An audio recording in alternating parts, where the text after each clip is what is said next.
And now, ladies and gentlemen, at this point in time, may we call on Nudge Sports Production Manager. He is also from Barangay Gamu, and from Barangay Mabini in the municipality of Gamu. Ladies and gentlemen, the man who brought the TAT here in Ilagan.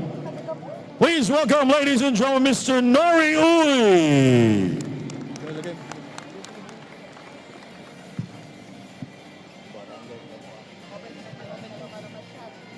Magandang gabi po sa inyong lahat. Ako po si Nori Uy sa Tagalog, Uy sa Ilocano.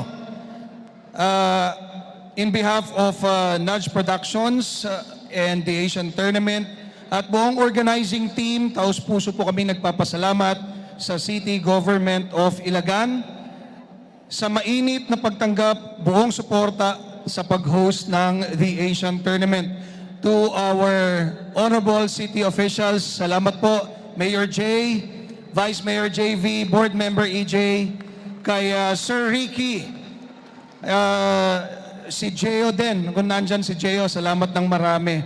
And of course, our partners, Daily Fantasy and Yakult, would like to thank you and the people of Ilagan for showing up tonight, supporting the team and everybody else. Alam po ninyo, isang pangarap para sa akin na tigagamu na madala ang Asian Tournament dito sa ating probinsya. And blessing that last year natapos ang Capital Arena and ayun na nga, aside from the Asian Tournament, ang dami ng mga sporting events ang dumating.